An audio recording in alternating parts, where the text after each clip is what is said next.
Welcome to Saltgrass, a show about how local communities can engage with the climate crisis at a grassroots level. My name is Ali Hanley, and in this episode we're talking about democracy. It seems fitting. We have a federal election just a couple of weeks away, and as I've said before in this show, I started this program in a large part out of frustration about our federal government and the ways that they're actively supporting fossil fuel industries and they're delaying making any real or sensible commitments to climate action. So a federal election is a key opportunity to change the guard, to get a different crew in office and see if they won't take stronger action on our behalf. But of course, democracy is complicated, and we could spend many episodes talking about the nature of our political system and what power we as individuals really have in that system. We could also spend episodes talking to local candidates and talking to federal politicians. I'm not going to do any of that, not right now anyway. I thought I would explore some of these things in a future episode or two, but today I'm going to be chatting with Castlemaine local Bryn Davies and a group he has been a part of called Democracy For Dinner. I thought this was a suitable topic to talk about because we're actually going to unpack some of the fundamentals of what our Australian democracy is about. And it's a very pleasant sounding enterprise, Democracy For Dinner. And it's also an example, this group that he has been a part of how we can, in our local regions, get together in a grassroots kind of way and start to take it upon ourselves to understand all of the political system and what's really going on with its complexities and difficulties and opportunities. Because just like with climate change, it's easy to feel that federal politics is way too big and beyond our control. And it's really important that we don't feel that way and that we actually engage with it. If you live in Castlemaine, I highly recommend that you check out the Meet the Candidates event happening on Wednesday, the 11th of May. It's at the Tap Room and it's been run by the people in Democracy For Dinner. And hopefully, if there's a recording available after the event, I will link it in the episode notes of the podcast. So stay tuned for that. But if you wanted to, you can either go in person to the Tap Room on Wednesday the 11th, or you can live stream, I believe. Last time they live streamed, so hopefully they'll do that again. And of course, before we begin, I want to acknowledge that Bryn and I recorded this episode on Jara country, the traditional home of the Dja Dja Wurrung, who have been custodians and caretakers of this land for tens of thousands of years. Always was, always will be Aboriginal land. Sovereignty was never ceded. Salt of the earth. Salt. Grassroots. Grassroots. Salt of the earth people. Grassroots change. Saltgrass.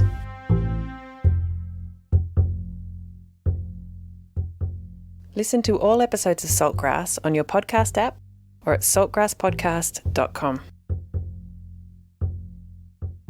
So I'm Bryn. I live in Castlemaine on Jara country. So I'll pay my respects to their elders, past, present, and a continuing connection to this land. So thanks for having me on. So who I am and my interest in democracy, how I got to that. I think I've always had an interest in democracy. In fact, there's a bit of a story that when I was 15, my brother didn't want to vote in the federal election. So I walked down and said I was him and voted. So there's probably some election back in the 90s that is fraudulent, at least for one vote because of that. And I just, found it sort of fascinating from that kind of perspective of, elections. Some people find elections fascinating and exciting, like horse race sport Spectator contest. Sport. Yeah. Sort of thing. And others find it a big turn off. And I guess for me, as I've grown older, I've kind of realized that the spectator sport is part of what's really wrong about democracy and voting and elections. And, we can talk about polarization and things that come from that. So in the last sort of 5 or 6 years, I've been involved with a local Castlemaine group called Democracy For Dinner, which started as an idea to spread the burden of being an informed citizen. It actually takes a bit of work to be well enough informed to vote in a democracy. We need people to be educated, we need people to take an interest for the system to work. It's particularly challenging at a local level where candidates aren't always as well known. So it was a friend of mine, Jodie's original idea, and Lexi, Jodie and I got together and organised a dinner for democracy. Invited about 15 or 20 people who took a different angle on the election and came and shared their knowledge across the group. And so that evolved into a regular monthly-ish meeting where we discuss a different topic related to democracy and events. And we run things like Meet the Candidates, that sort of thing to give people access to what's going on and good understanding to inform them before they vote. Yeah, great. And so when you first had that very first dinner, did you consciously invite people who had different political viewpoints to come along to sort of broaden everyone's horizons, or did you just grab a bunch of people that you thought would be interested and just get this conversation started? Yeah, I don't think we had the luxury of hundreds of people wanting to come, and therefore we could select a representative sample like you would on Q&A or something. But we had a pretty good interest. I think, like I said, 15 to 20, it might have been 25 people there in the end. But what we did do is we asked them all to come with 3 different perspectives on the topic that they had researched. So it was looking at essentially what's the Labor policy, what's the Liberal policy, and what's the Greens policy as 3 perspectives. And we have our own opinions and our own kind of viewpoints, but one of the things that we find really important in the conversations we have, around the dinner table, and that I think relates to democracy generally, is keeping an open mind and listening to the best possible viewpoint from the other side. The challenge is being closed-minded to what might be the other side and dismissive of it doesn't help any of us and doesn't help democracy. So we brought different perspectives and we sort of debated them, and we tried to listen to what was the best possible version of the side that we didn't necessarily agree with. And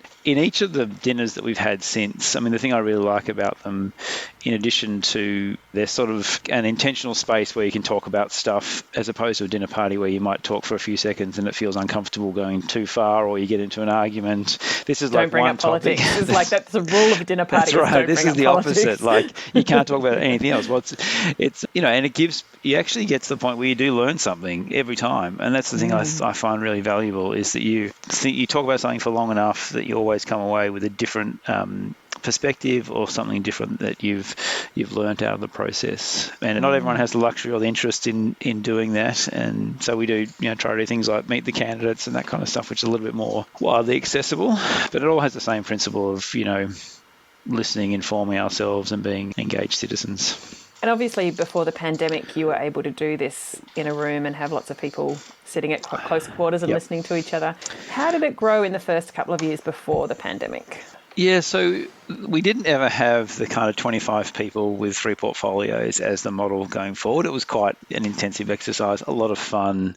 People dressed up. We had name tags, Minister for X, and it was a lot of fun. I still got all those name tags in a box somewhere. But it then evolved into, we would select a topic, and either we'd have someone from the group who was interested in it, or we started then inviting, knowledgeable people from outside the group to come and lead a discussion, and then just spend, it usually started around 7, you'd be exhausted by about 9:30, so a couple of hours talking about that topic. So we'd cover education, we covered climate change, identity politics, healthcare, a whole range of different things. We had a friend who works in energy policy talking about nuclear. Is nuclear an option to solve climate change at one stage? Some things that sort of are asking challenging questions, and that's one that you can have a fairly visceral reaction to whatever perspective you're coming from, but it's a different thing to actually stop and think about it as, what is the pluses and minuses here? How do we work through it? And how do you weigh up the risks in that example of nuclear energy versus the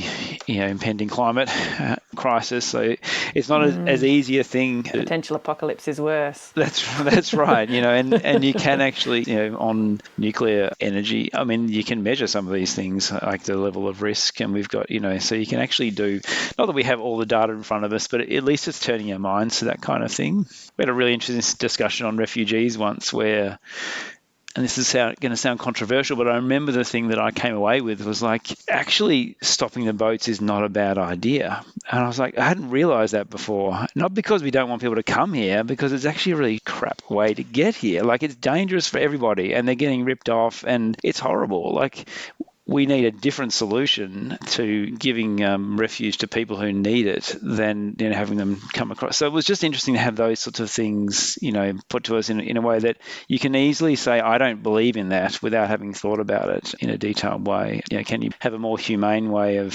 settling refugees and that kind of thing? So they're the sort of things that come out of the conversations that we find really valuable. Yeah, that's really interesting. I feel like often a lot of people in Australia, because it's compulsory to vote here, we all just show up for a democracy sausage once every 3 years. And a lot of people don't think about what democracy is or what our democracy specifically is.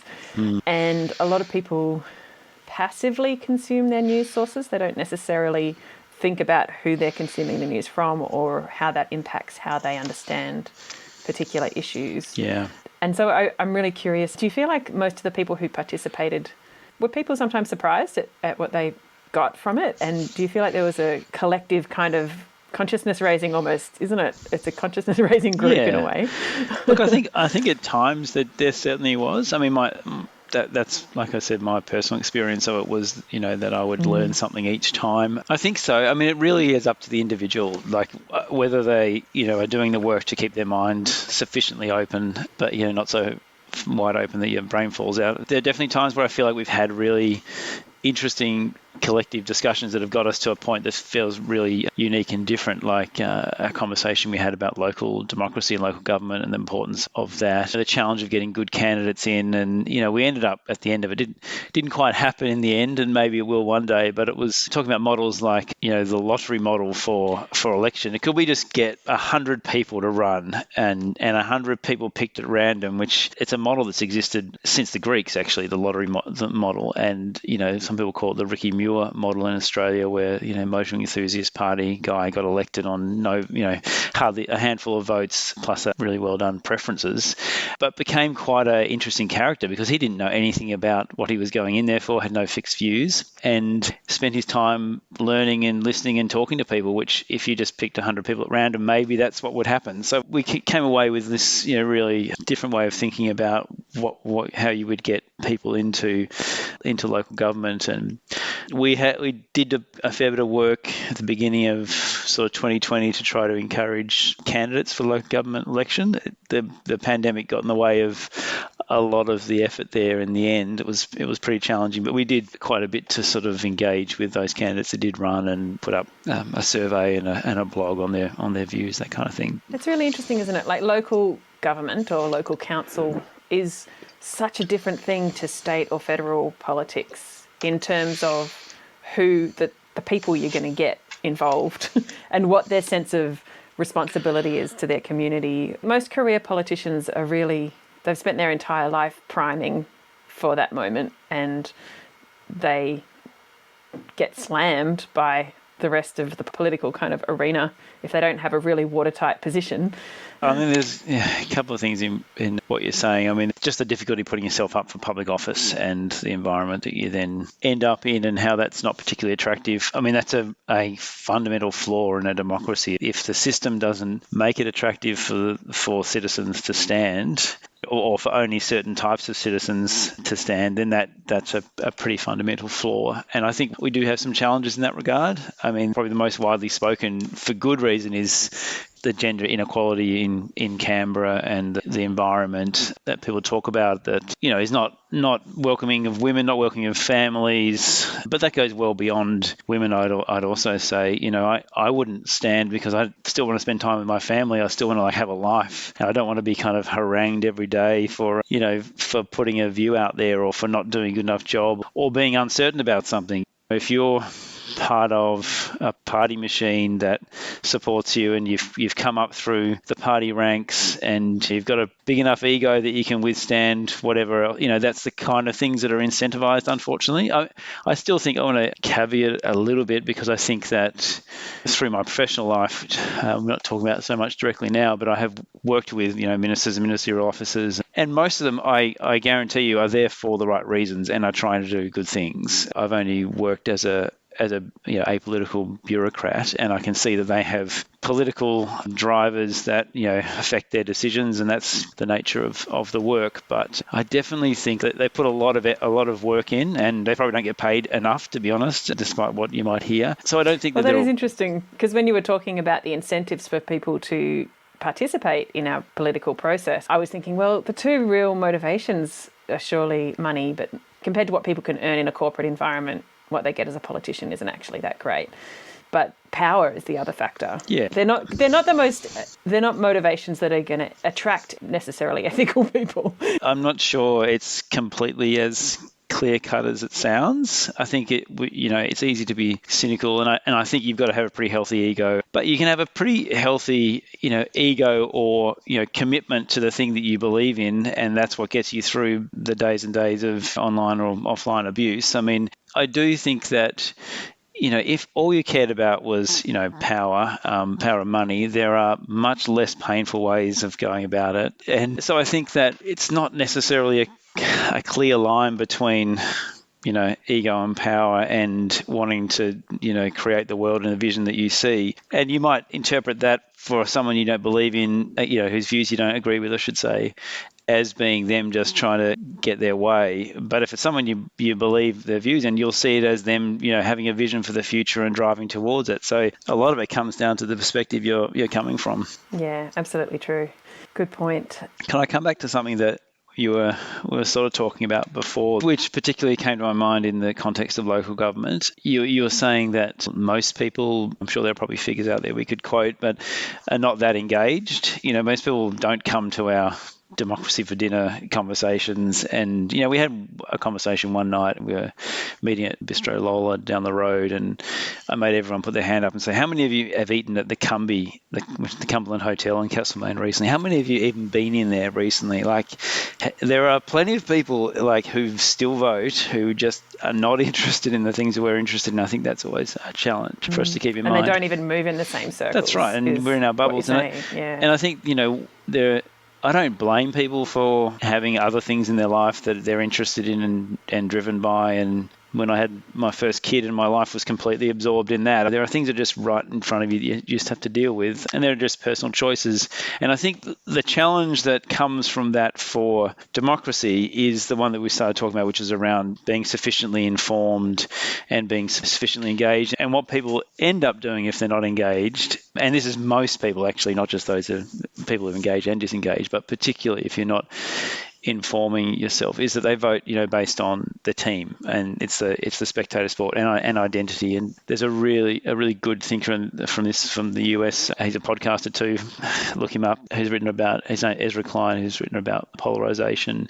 And his view is that identity trumps self-interest every time for a voter. We might think that voters voting for their hip pocket, voting for tax cuts or whatever, but what most people are doing are voting for the team that best matches their identity. And that's essentially the main driver. Like, it's the same thing we hear in our echo chambers. I said a moment ago, maybe stopping the boats is not a bad idea because it will protect refugees from harm. But, if you were to say that kind of thing in a certain echo chamber, it sounds like you're not part of the team. You're from the other side. And that's what people are doing. They're kind of repeating things in a way that prove to the people that are around them that they're part of the team. And that doesn't really work for democracy. It ends up in the world like we've got in the US, where there just isn't any overlap between the sides. That is, the death spiral of democracy, and I'm not overstating it. I mean, there are researchers making those sort of predictions now. Well, it's really interesting. I would love to unpack a bit. I mean, I've recently been rewatching The West Wing. Right. I've never seen it, actually. People keep telling me. Oh, it's so great. Yes, it's really good. I know. It's one of my beautifully failings. Written and fast-paced, and the language is brilliant and the characters are brilliant. Anyway, we've recently been rewatching that, and it's very idealistic as well, and very sort of left humanist, all of that stuff. But in Australia, and again, if people are just sort of passively consuming both their social media and their television stuff, there's a lot in Australia of us kind of not really knowing the difference between us and the US. And I've seen it in the language and rhetoric of the alt-right as well, as that emerges and grows in Australia. They're using American law language. They're using phrases that are used in America, but they don't actually apply in Australia. It's not true here. And I kind of worry that people just borrow their politics and don't think about it that much, about how fundamentally different Australian politics is. Right. And our democracy is really significantly different in some key ways. Yeah. And one of those, as I mentioned before, is compulsory voting. Another one is preferences. Are you able to explain a little bit some of the differences? There's so many different types of democracy across the world. So many different countries have got democracy, but a completely different brand. Yeah. But let's unpack a little bit the difference between Australia and America for a minute. Yeah.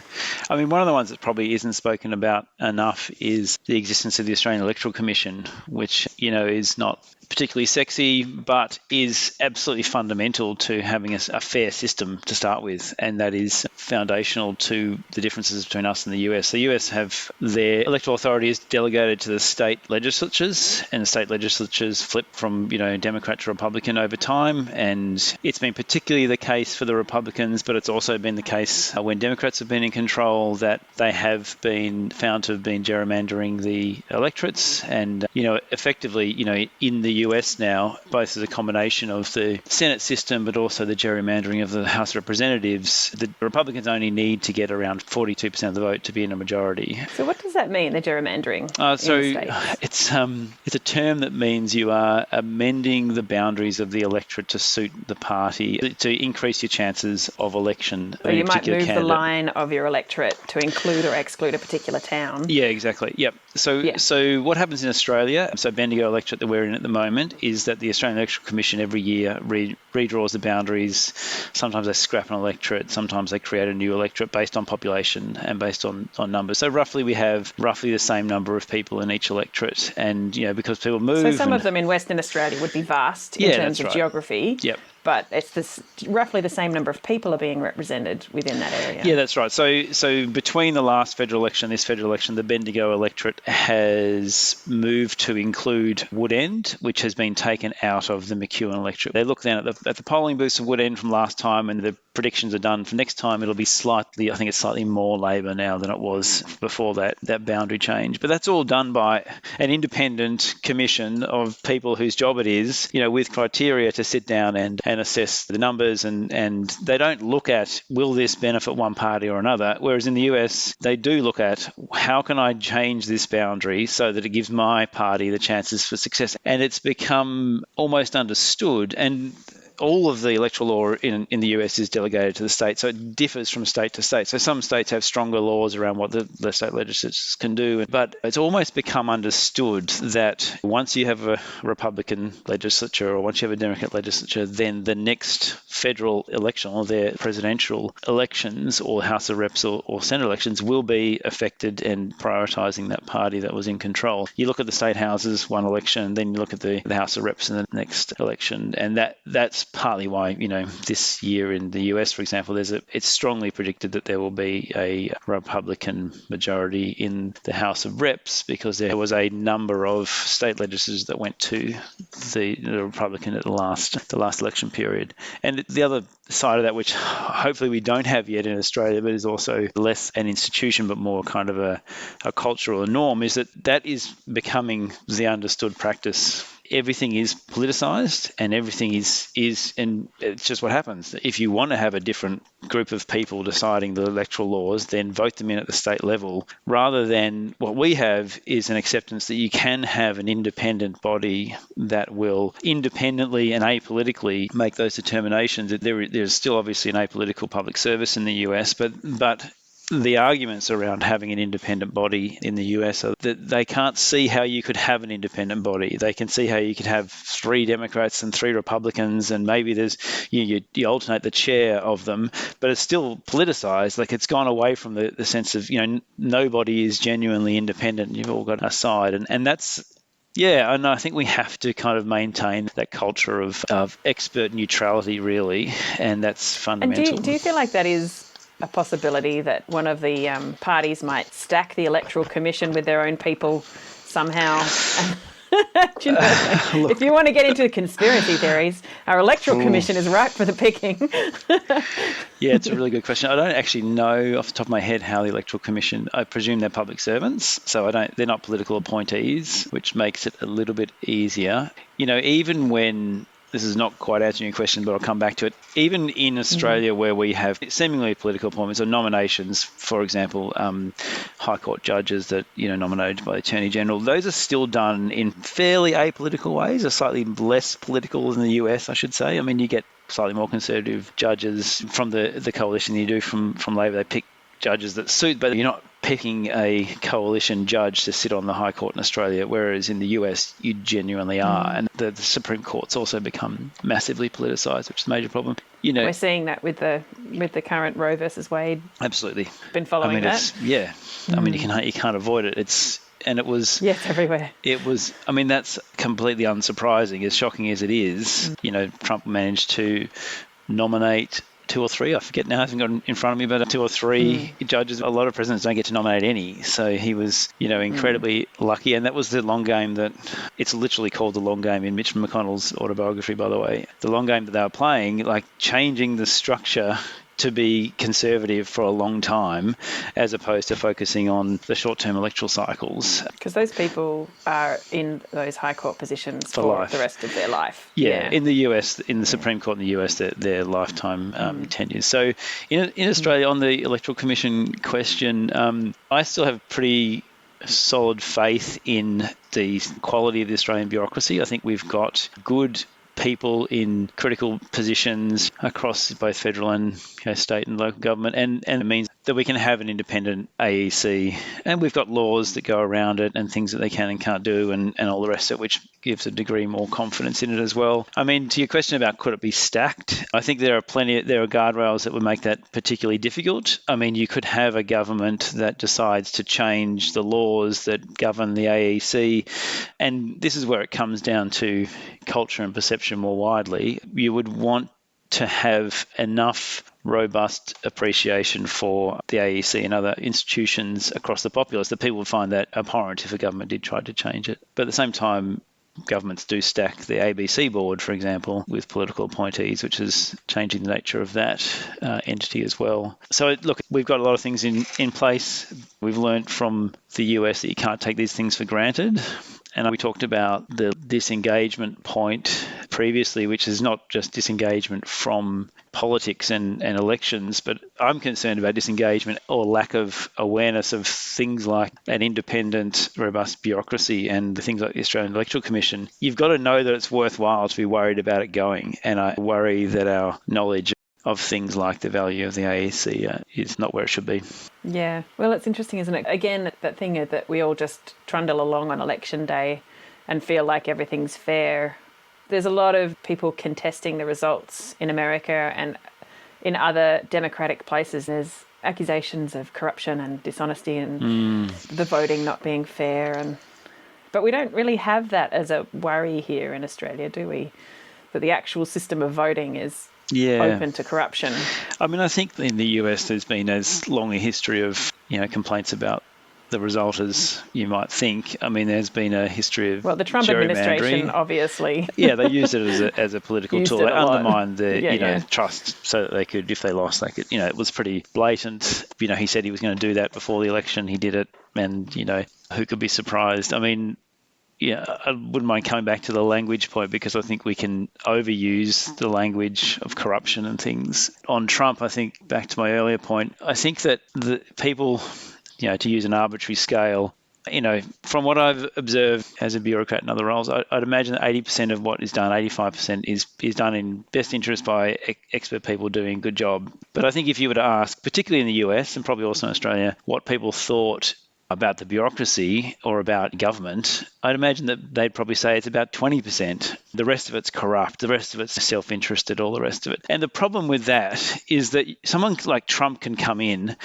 and he can reduce it from 85% right down to 20%, and people don't think anything's changed. I mean, their expectations are already so low that he can genuinely be corrupt and genuinely, and people rig go, the system. What do you expect? Yeah, that's right. It's always been like this. What are you talking about? And it's like, that's problem. And so, on the language point, we throw around words like corruption all the time. And I just think we have to be really careful with that language. I mean, corruption is a hot topic at the moment in Australia. It has been for a while in terms of people calling for a federal level anti-corruption process, which we don't have. Yeah, that's currently. Right. And so talking about what that is about, I'm not denying that there aren't pockets of bad behaviour in certain places, and we've seen that in various places around Australia, but not of a scale that we saw in, it's not even the same category as what Trump was up to. The sorts of things that an anti-corruption commission in Australia would do are the so-called sports rorts affair, or the allocation of grants for political means. So elected officials,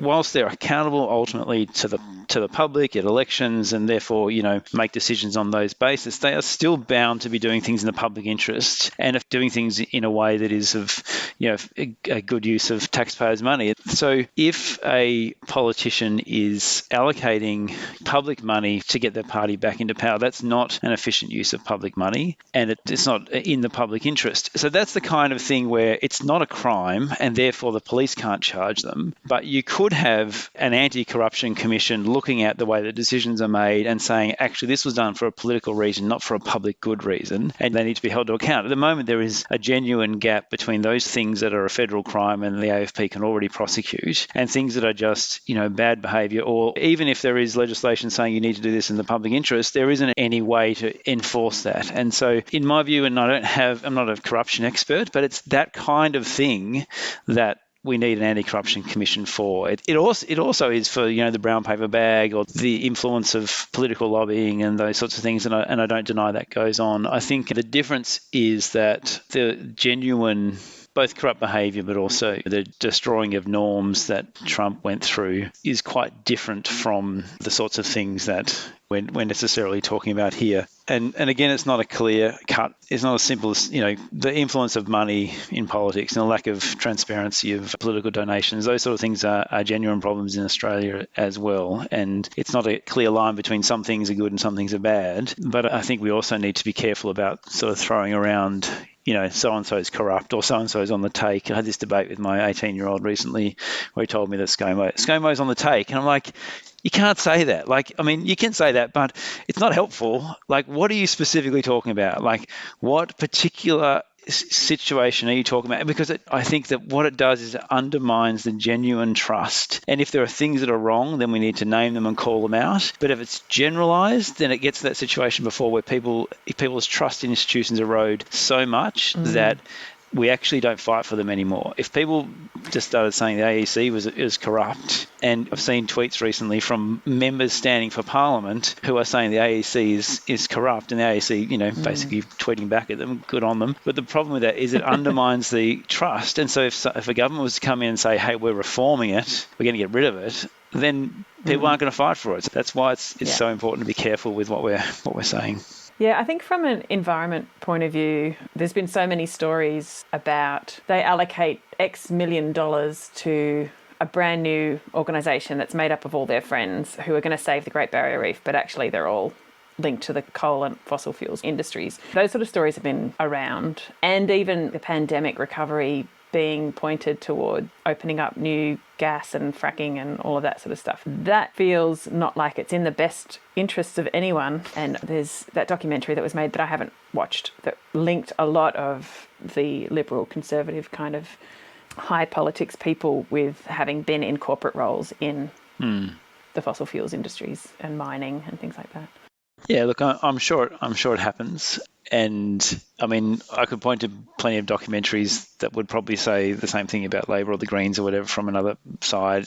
So I think we do have to be a little bit careful about claiming facts from particular sources. So I agree with you that the case of the $250 million that went to a very small company on the Great Barrier Reef does sound a bit unusual. It does sound like something that should be looked at. I think my point is that should be looked at by something like an anti-corruption commission who has the tools to actually explore it and understand it, how decisions were made, how it got to that point. But this is what we don't have, isn't it? Correct. We don't have the anti-corruption commission. I think that's a really good idea. I think having that for these purposes is a really good idea.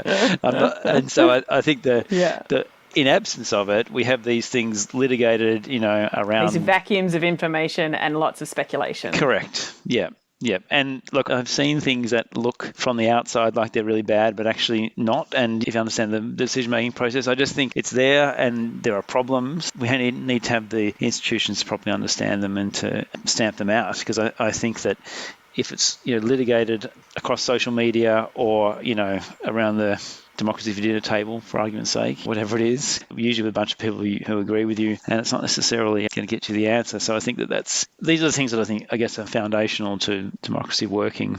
Now, look, we've only got 8 more minutes before you have to disappear. I just was wondering if there was anything you wanted to say, particularly coming back to Democracy for Dinner, and there's a couple of other local initiatives about people sort of self-educating and becoming more consciously engaged with the political process. Is there anything else you would say around that? Or how can Australians who might be feeling increasingly cynical or suspicious actually investigate this stuff? How can they actually learn what the truth of these things is? Yeah, it's a really good question. I mean, I think back to the original premise of the Dinner for Democracy, which became Democracy for Dinner, mainly through a typo, by the way, which we thought was funny and therefore decided to keep.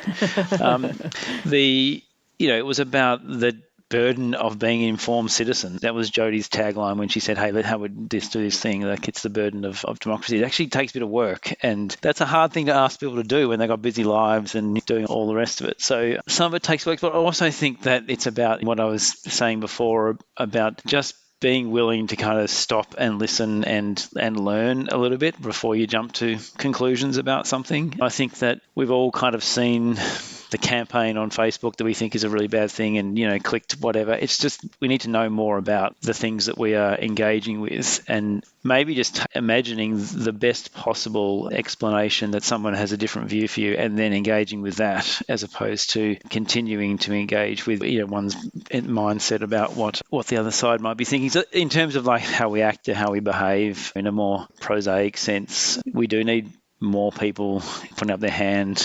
We need more people kind of actively engaging. We often have local government wards in Mount Alexander that are elected unopposed, which is, not great for democracy. I mean, we need people learning a bit and voting where they can, or participating outside of that. I mean, we haven't even touched on the strength of volunteering and committing to a cause and getting behind things that really matter to you and contributing that way. So voting with your time and energy. Yeah, that's right. Yeah, things like climate. I mean, we've waited so long for genuine political leadership on those sorts of things. But also heard Bob Brown speak recently. He said he didn't think he'd be championing the cause of the corporate sector as much as he is now, because they're actually leading on a lot of the climate stuff because the governments have been left behind. So just to think about driving things that we get behind, there's a lot more to creating change and influence than just your vote, as important as the vote is. That's exactly why I started this podcast and radio show, is because of a deep frustration with our federal government. And I think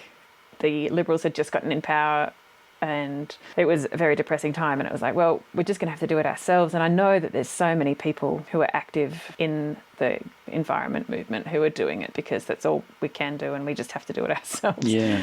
But yeah, and it is these people who are putting pressure on corporations, and the corporations are starting to see the writing on the wall about what it means for their business. If they're projecting their business models into 5, 10, 15, 20-year plans, they have to account for climate change. Yeah. And I think when they really look at what that means, it's scaring the bejesus out of them. Yeah, that's right. Yeah, I mean, Adani didn't not go ahead or hasn't been built because lack of approvals. It was because the pressure was put on the financing of the banks and that actually influenced that. And I think the question about climate and democracy is an interesting one. I went to China just before the pandemic, actually went through Wuhan, different story, but like in October, just before it all, no one heard of Wuhan at that point.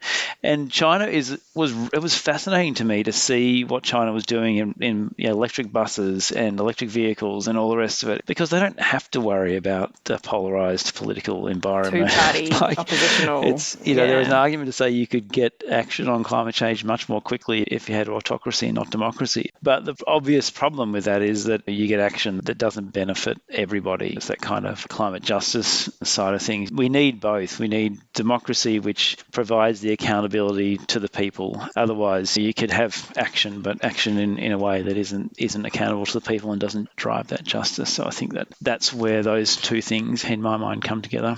Yeah. And I think it's the luck of the draw when you have autocracy or a dictatorship, which way it'll fall, whether it will actually be for the people or for the climate or, it's tricky. I mean, if you have a dictatorship in the Middle East, they're going to be that's right, extracting all the oil it's not my preferred making people drive cars. That's right. That's right. That's why I don't think it's easy to see that could be the case, but I don't think it's the best model going forward. Yeah, definitely. Can I offer one last thing before I go? So I mentioned my hero Ezra Klein. At the end of his podcast, he always asks people to recommend 3 books.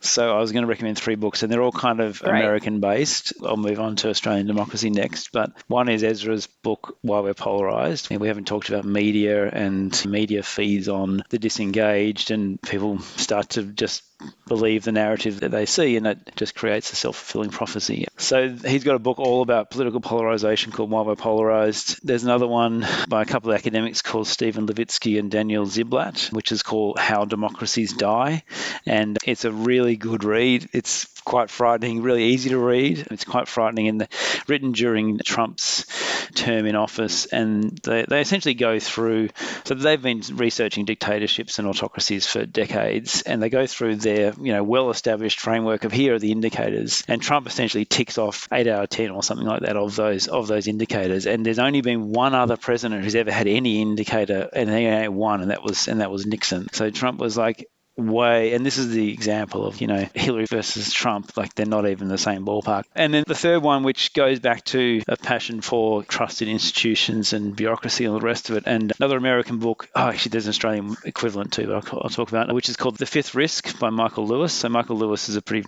famous kind of non-fiction author and podcaster, and his book Big Short became a movie, and he's had Moneyball and a few others that are pretty famous, but he wrote The Fifth Risk, which he described as his love letter to the bureaucracy. So he went into a number of agencies during the Trump years and just interviewed people who were keeping the lights on, keeping the world running in spite of the chaos above them, people who are stopping toxic waste dumps from going into rivers, and people who are running the weather service, and people who are doing all this sort of stuff. And there is a real risk that we don't appreciate how much of what we see as our good life is dependent on a solid public service. It's not the people doing the 9 to 5 exactly behind a computer doing all that. And it's not quite the same, but James Button's book Speechless, which is about his time working for Kevin Rudd, is also really interesting because he's an outsider. He comes from a political family but never worked in the public service, and goes and works, Rudd basically chews him up and spits him out, but then he goes to work in the public service itself, and he's like,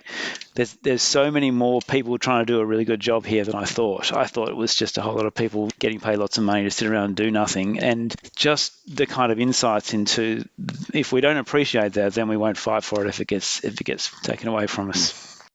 Yeah, so great. Thank you for those recommendations. I love that. Any other final points? I think that's good. There would be, that whole conversation about Hillary versus Trump would be excellent to delve into, but it's been analysed to death. There is a really good David Sedaris take on this, which is that, David Sedaris, the humour writer, he's a very funny writer in the US. Anyway, he talks about, if you're on an aeroplane and they come up to you and say you can either choose the chicken or the piece of shit with ground up glass in it, you don't ask how well the chicken's cooked. That's the choice you're making, basically. It's like, you don't criticize the chicken when the other alternative is as bad as it is. So. But coming back to that polarization point, I feel like the American public was so polarized and so cynical at that point that they felt like a protest vote was a better thing to do than to vote for the piece of chicken. That's right. Yeah, I mean, That's dangerous. That's a symptom, really. Yeah, that's right. I mean, I think that a lot of people didn't think that Trump was going to get in, and so they probably weren't that, the Democrat side wasn't that wound up by it, and a lot of them weren't that excited by Clinton, and that affected it. There's also, we didn't talk about, and there's a whole list of things that are different between us and the US, and we only really touched on one of them, but you mentioned preferential voting. That wouldn't have happened, and Bush versus Gore wouldn't have happened in a system which had preferential voting, because you would have had, in the case of Bush versus Gore, you would have had Ralph Nader's votes largely going to Gore and pushing him over the line, and Jill Stein in the Clinton versus Trump. Imagine that could have affected a handful of states. So the Senate's different again in that it's proportional representation as opposed to preferential voting, and that means that you actually genuinely do get minor parties elected for good reason. The Senate as proportionate to the vote. So if, I forget what the actual quota is for the Senate now, but this is how you get people who are representative of 10 to 15% of the population can get a seat, because that's large enough to warrant a seat. Tasmania and New Zealand have this for their lower houses. So in Tasmania, there is proportional representation across their lower houses as well for the state parliament. And it means this is why, Tasmania was the first state that had a Labor-Green Accord way back in the early 90s. So, and New Zealand has proportional representation across all of them. They also have a Maori seat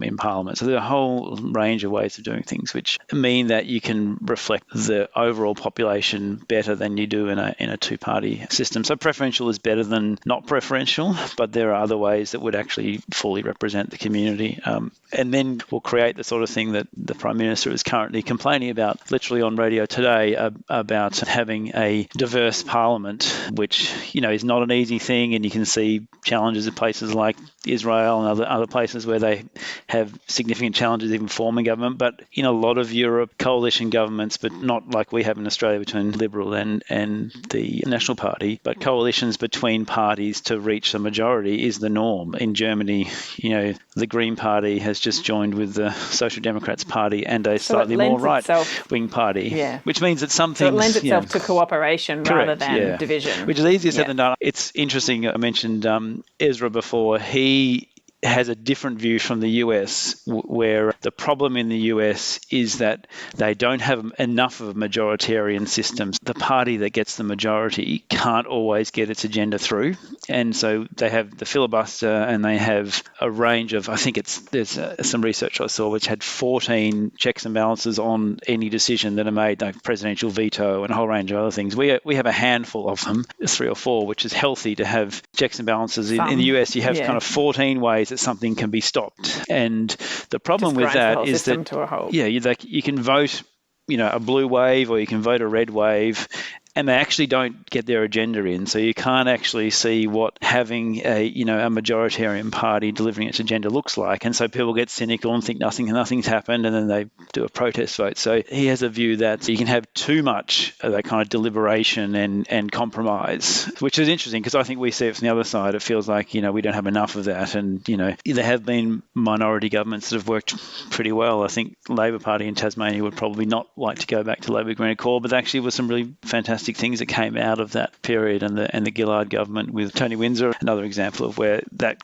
collaboration can actually work really well.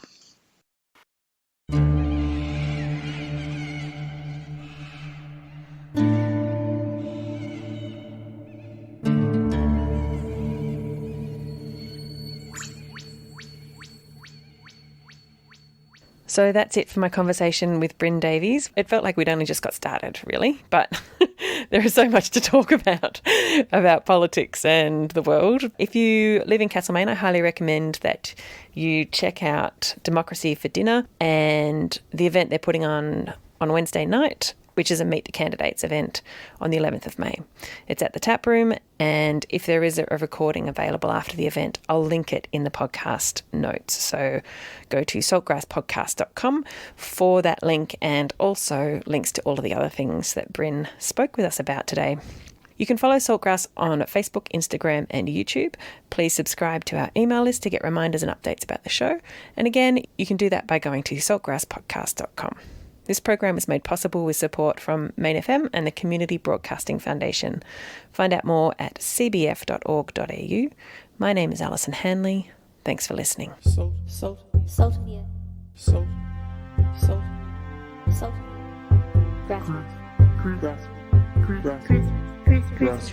Grassroots. Salt of the earth people. Grassroots change. Saltgrass.